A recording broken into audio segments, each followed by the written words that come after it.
Conta a história que antes da chegada dos europeus à América, havia aproximadamente 100 milhões de índios no continente.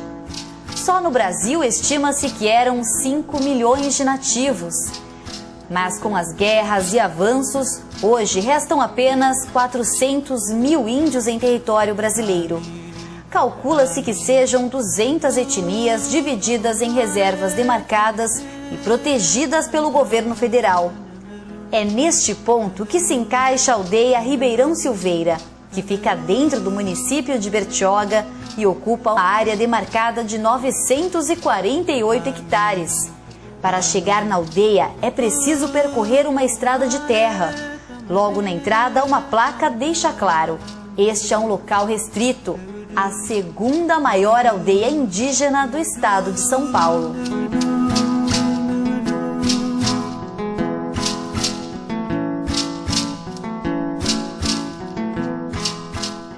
Neste espaço tão perto e ao mesmo tempo tão longe do que chamamos de civilização, as tradições e culturas indígenas ainda conseguem se manter vivas. Essa madeira aqui, ela é venenosa, essa madeira, então a gente usa para caçar, né, para matar porco do mato, até onça. As crenças e rezas são passadas de geração a geração.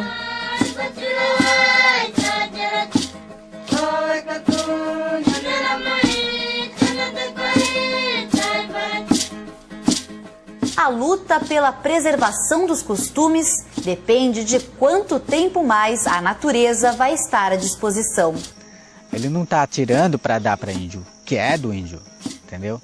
O índio vive da natureza e respeita a natureza. Na aldeia Ribeirão Silveira moram quase 450 índios, sendo 167 crianças com até 10 anos de idade. A história da aldeia começa com os Tupinambás, ou como conhecemos, os índios da tribo Tupi, nativos do litoral paulista. Na história fala que os Tupinambá foram os índios mais guerreiros na época, que os portugueses vieram aqui para o Brasil. Então aí teve aquela guerra, tudo, né? Então foi aí que quase acabou com os Tupinambá.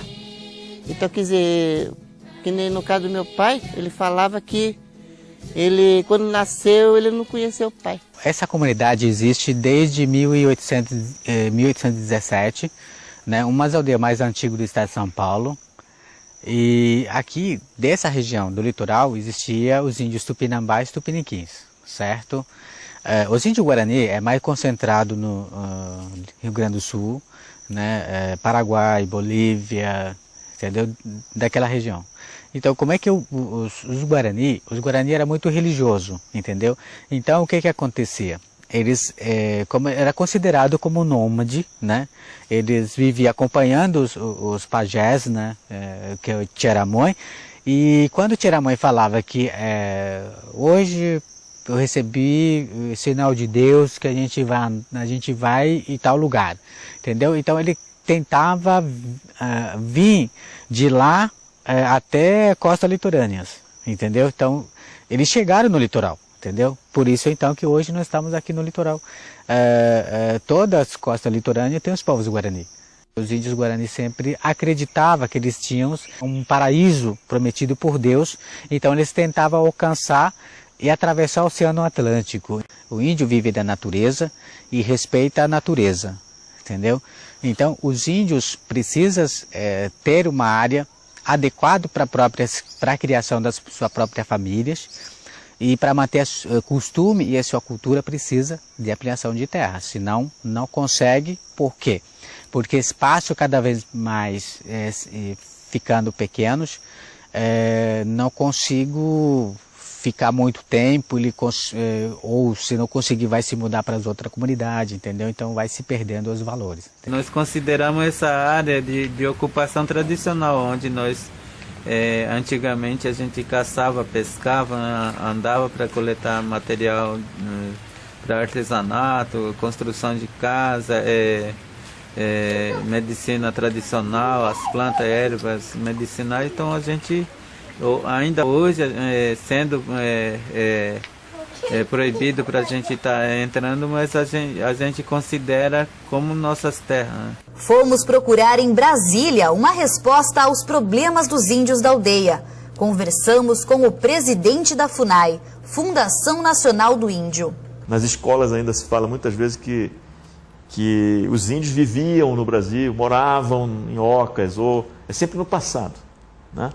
Então, quando a gente vai estudar, quando a criança vai para o colégio, a impressão que dá é que os índios não existem mais, porque sempre é colocado no verbo no passado. Os índios moravam, viviam, e eles não é isso, eles vivem, existem, estão aqui, têm um lugar, né? Um espaço territorial próprio e tem um lugar no futuro do Brasil também. O que eu posso dizer para os Guarani é isso, que fiquem seguros de que nós aqui na FUNAI, enquanto estivermos aqui, nós vamos estar trabalhando no sentido de garantir os direitos deles, não é? A demarcação das suas terras, fazendo a revisão que for necessário fazer, não é? E ao lado deles, sempre ao lado deles. Os índios têm o direito às terras que identificam como originais, defendido pela Constituição brasileira. Mesmo assim, este não é um trabalho simples. A luta pela ampliação do Ribeirão Silveira pode ser definida como uma luta por um direito primitivo, o direito à sobrevivência. Sem o plantio, a caça, o artesanato, os índios vão precisar se adaptar e as tradições passadas de geração a geração vão ficando cada vez mais esquecidas. Acho que é um bom momento para que todos nós brasileiros nos lembremos que nós somos brasileiros porque também temos aí essa herança. Respeitar os índios é manter viva a nossa história.